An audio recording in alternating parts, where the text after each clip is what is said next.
आज मैं आपको मेरे भाई के साथ घटी सच्ची घटना आपको बताना चाहता हूँ। मेरा भाई साइंस कॉलेज में पढ़ता है और उसके करीब एक छोटा जंगल है और उनको उसी रास्ते से कॉलेज जाना पड़ता है और रात को उस जंगल से जाना खतरे से खाली नहीं होता है।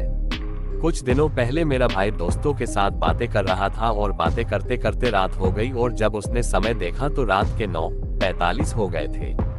उसी जंगल में घर तक पहुंचने का एक छोटा रास्ता भी था, लेकिन वहां रात को कोई नहीं गुजरता था।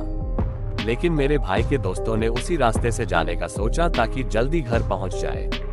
उसी रास्ते में एक हनुमान मंदिर पड़ता है। जब उसके बाहर से निकले तो देखा पंडित जी बाहर खड़े थे।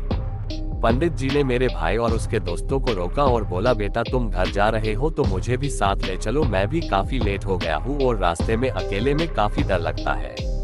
उन्होंने पंडित जी को भी साथ ले लिया।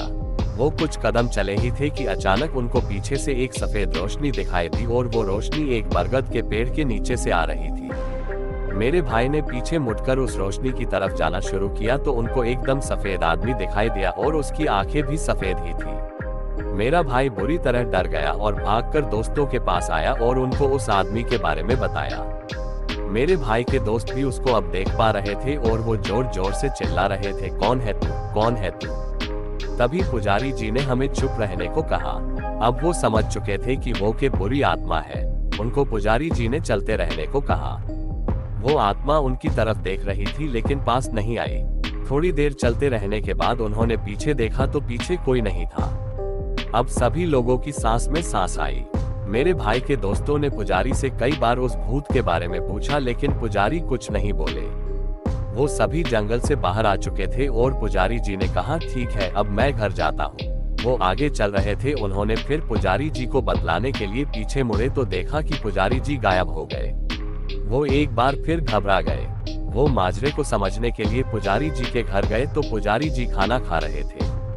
उन्होंने उनसे पूछा, आप कहाँ गायब हो गए? तो उन्होंने कहा, बेटा मैं तो 8:30 को रोज घर आ जाता हूँ और तुम लोग क्या बात कर रहे हो। वो पुजारी से बात किए बिना डर के मारे निकल पड़े और रास्ते में उन्हें एहसास हुआ कि शायद उनको उस विपत्ति से बचाने के लिए खुद भगवान हनुमान शायद पुजारी के वेश में आए थे। तो दोस्तों, अगर ये कहानी आपको अच्छी लगी तो वीडियो को लाइक करो और शेयर करो और कमेंट करके जरूर बताओ कि आपको कैसी लगी ये कहानी। और ऐसे ही और भी कहानियों के लिए इस चैनल को सब्सक्राइब करो। और अगर आप लोगों के पास भी कोई कहानी है और आप उसे मेरे चैनल पे बताना चाहते हैं तो कमेंट करिए, मैं आपकी कहानी इस चैनल पे बताऊंगा। मिलते हैं अगले वीडियो में।